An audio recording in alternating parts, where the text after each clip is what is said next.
Assalamualaikum warahmatullahi wabarakatuh. Perkenalkan kami dari kelompok 4 yang membahas topik strategi penetapan harga dan juga laba maksimum yang disusun untuk memenuhi tugas mata kuliah ekonomi manajerial yang beranggotakan saya sendiri Fania Zari Ramadanti dan rekan saya Heran Nur Azizah dan juga Syafira Nur Fadilah. Yang pertama, saya akan membahas mengenai konsep utama dari strategi penetapan harga dan juga laba maksimum.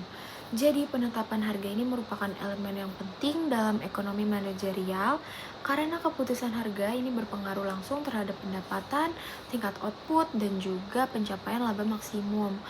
Nah, menurut buku Thomas dan Maurice tahun 2016 menjelaskan bahwa dasar dari setiap keputusan bisnis itu adalah marginal analysis, yaitu proses membandingkan antara marginal revenue dengan marginal cost. Itu untuk menentukan tingkat aktivitas yang menghasilkan keuntungan tertinggi. Nah, prinsip MR sama dengan MC ini menjadi aturan universal bagi perusahaan dalam menetapkan harga dan juga output yang optimal. Selanjutnya mengenai teori, yang pertama itu ada prinsip penetapan harga atau MR sama dengan MC. Nah, dari buku Baye and Prince maupun Thomas and Maurice menegaskan bahwa perusahaan ini memaksimalkan laba ketika marginal revenue-nya itu sama dengan marginal cost. Nah, jika MR lebih dari MC itu sama dengan tambah output, kemudian jika MR lebih kurang dari MC itu sama dengan kurangi output. Kemudian menentukan harga dan kuantitas optimal pada titik efisiensi ekonomi. Teori yang kedua adalah peak load pricing.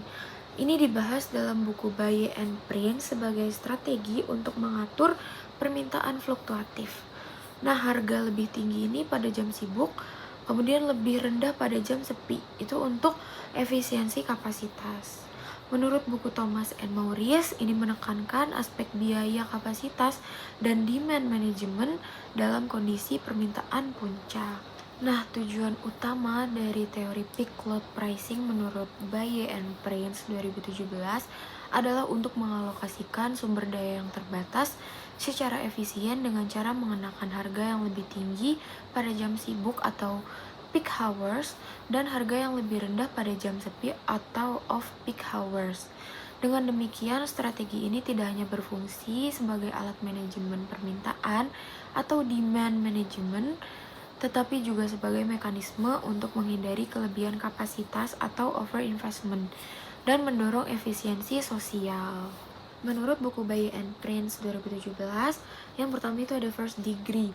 Jadi, perusahaan mengenai harga maksimum yang bersedia dibayar oleh setiap konsumen atau yang biasa disebut willingness to pay. Nah, contoh penerapan itu seperti di lelang karya seni, konsultasi profesional, atau transaksi rumah yang dinegosiasikan secara individual. Selanjutnya ada second degree. Ini terjadi ketika harga rata-rata menurun seiring meningkatnya jumlah pembelian. Contohnya itu termasuk block pricing, two-part tarif, dan quantity discount. Penerapan itu biasanya ditemukan pada industri listrik, data internet, dan keanggotaan gym. Selanjutnya ada third degree. Ini perusahaan membagi pasar menjadi beberapa segmen berdasarkan perbedaan elastisitas permintaannya. Misalnya usia, lokasi, ataupun waktu. Nah, contoh penerapannya ini seperti tiket bioskop atau dewasa versus anak-anak, kemudian penerbangan bisnis versus rekreasi, dan harga jam sibuk versus jam sepi pada layanan transportasi. Nah, jika menurut buku Thomas and Maurice, itu yang pertama diskriminasi harga, meningkatkan pendapatan total dan juga efisiensi pasar, kemudian alokasi optimal tercapai jika MR tiap segmen sama dengan MC. Baik, selanjutnya saya akan menjelaskan terkait grafik dan juga diagram teori. Bisa kita lihat pada gambar pertama, yaitu terlihat itu adalah grafik MR sama dengan MC, di mana itu merupakan kondisi laba maksimum. Jadi kurva permintaan D adalah garis menurun, jadi semakin tinggi harga semakin sedikit kuantitasnya. Dan juga pada kurva pendapatan marginal atau MR itu dimana turun lebih cepat dari D, karena setiap penurunan harga berlaku untuk seluruh unit terjual dan juga Untuk kurva biaya marginal atau MC biasanya naik seiring peningkatan output. Jadi makna dari titik potong MR dan MC pada grafik kita adalah di mana titik MR sama dengan MC adalah output optimal atau Q. Jadi pada Q perusahaan mencapai laba maksimum karena pendapatan tambahan sama dengan biaya tambahan. Jadi harga optimal atau P diperoleh dengan menarik garis ke kurva permintaan. Jadi makna ekonominya adalah jika MR lebih dari MC maka perusahaan tambah produksi, MR kurang dari MC perusahaan kurangi produksi, dan juga jika titik MR sama dengan MC adalah kondisi yang paling efisien atau optimal. Kita lihat untuk gambar kedua, itu ada grafik peak load pricing. Grafik peak load pricing biasanya kita gunakan itu adalah untuk menampilkan dua kurva permintaan, yaitu permintaan peak hours di jam sibuk yang lebih tinggi dan lebih curam, dan juga permintaan off peak yang dimana itu lebih jam sepi dan lebih rendah. Jadi kurva MC tetap menunjukkan bahwa kapasitas jangka pendek perusahaan relatif lebih tepat. Nah, jadi kalau dari interpretasi grafik yang kita bisa lihat ini pada jam sibuk atau peak hour, jadi MR memotong MC pada titik harga yang lebih tinggi dan perusahaan menetapkan harga lebih mahal. Sedangkan pada jam sepi atau off peak, perpotongan MR dan MC menyebabkan harga lebih rendah. Jadi kesimpulan ekonominya, perusahaan menyesuaikan harga berdasarkan fluktuasi permintaan dan harga tinggi saat jam sibuk mengendalikan permintaan dan memberikan insentif bagi pemasok, sedangkan harga rendah pada saat sepi menjaga konsumsi tetap stabil, dan strategi ini meningkatkan efisiensi, kapasitas, dan juga produksi. Kita lihat juga pada grafik ketiga, itu kita ada price discrimination, tapi itu kita menggunakan di derajat ketiga. Jadi kita melihat, jadi grafik ini tuh menampilkan dua pasar pertama dan juga pasar kedua, di mana pasar pertama itu permintaannya inelastis, jadi kurvanya lebih curam, dan juga pasar kedua permintaannya elastis, di mana kurva lebih landai. Jadi kurva MR di masing-masing pasar berada di bawah kurva permintaan. Jadi strategi diskriminasi harga adalah perusahaan membagi pasar berdasarkan elastisitas, dan juga titik perpotongan MR sama dengan MC dan MR2 sama dengan MC menentukan Q and P masing-masing pasar. Jadi harga lebih tinggi di pasar inelastis dan juga harga lebih rendah di pasar elastis. Jadi makna ekonominya, konsumen inelastis tidak sensitif terhadap harga perusahaan, jadi bisa menekan harga lebih mahal. Sedangkan kalau umpamanya konsumen elastis sensitif terhadap harga, jadi harus dikenakan harga lebih rendah. Tujuannya adalah untuk memaksimalkan laba total perusahaan.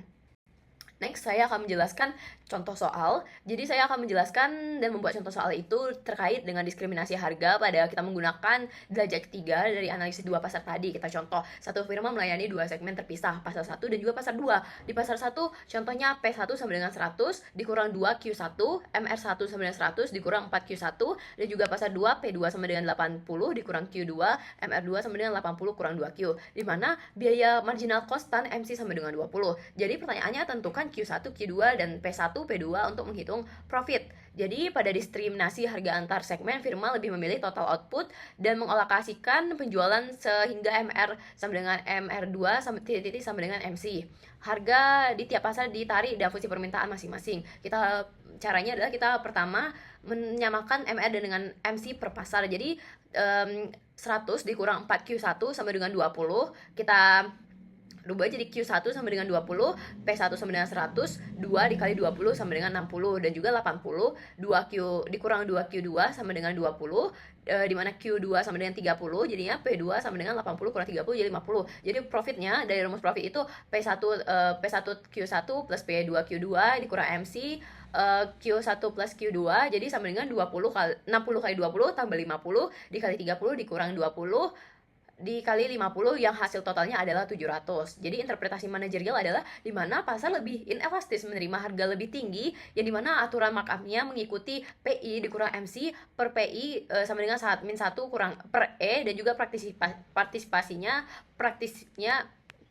itu firma menaikkan harga di segmen dengan E kecil dan menurunkannya di segmen elastis. Hal ini kita gunakan untuk meningkatkan profit yang dimana dibandingkan dengan harga yang seragam. Jadi total output dari 500 unit dialokasi sehingga MR sama dan harga pasar 1 lebih rendah atau lebih tinggi sesuai dengan elastisitas permintaan. Selanjutnya adalah slide analisis kasus bisnis dari Gojek.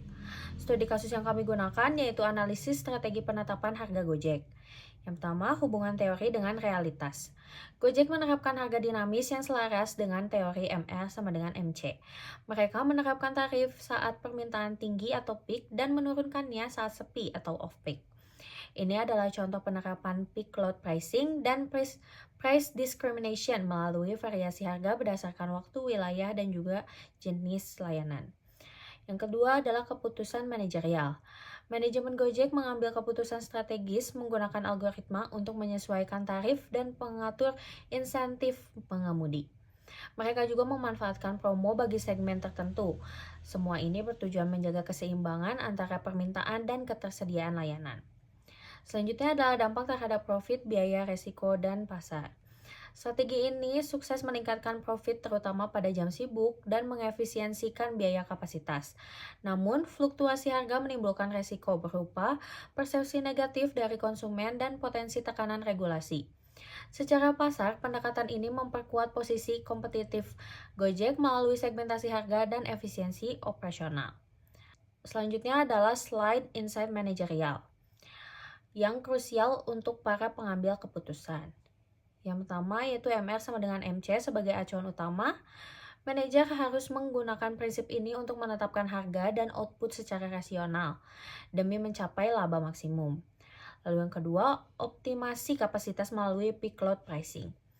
Pengenaan harga tinggi saat jam sibuk dan rendah saat sepi membantu mengurangi tekanan kapasitas, menjaga kualitas layanan, dan menghindari investasi berlebihan.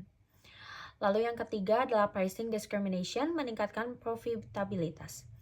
Dengan memanfaatkan perbedaan elastisitas segmen, perusahaan dapat menangkap surplus konsumen dan meningkatkan pendapatan tanpa menaikkan harga rata-rata. Selanjutnya yang keempat yaitu kebijakan harga harus transparan dan sesuai regulasi. Penetapan harga dinamis harus mempertimbangkan aturan pemerintah dan persepsi pelanggan untuk menghindari resiko reputasi dan konflik regulasi. Selanjutnya yang terakhir, yaitu pentingnya pendekatan berbasis data. Penggunaan algoritma dan AI memungkinkan respon permintaan secara real-time, memperkirakan elastisitas dan menetapkan harga yang konsisten dengan kondisi pasar, sehingga memperkuat posisi kompetitif dan diferensiasi layanan. Selanjutnya adalah slide kesimpulan. Strategi penetapan harga yang efektif harus berlandas pada prinsip MR sama dengan MC, yang menyediakan landasan rasional untuk menentukan output dan harga optimal. Pendekatan lanjutan seperti peak load pricing dan price discrimination memungkinkan perusahaan menghadapi variasi permintaan dan meningkatkan pendapatan dengan menyesuaikan harga berdasarkan karakteristik segmen. Keputusan harga yang baik harus didukung oleh analisis ekonomi, data yang akurat, dan pertimbangan regulasi serta perilaku konsumen. Kunci keberhasilan di era digital adalah dengan memanfaatkan teknologi seperti algoritma harga dan machine learning yang memungkinkan perusahaan merespon dinamika pasar lebih cepat untuk mencapai profitabilitas dan efisiensi jangka panjang. Selanjutnya, ini adalah referensi yang kami gunakan. Dan baik, terima kasih atas perhatiannya. Mohon maaf bila terdapat kesalahan. Wassalamualaikum warahmatullahi wabarakatuh.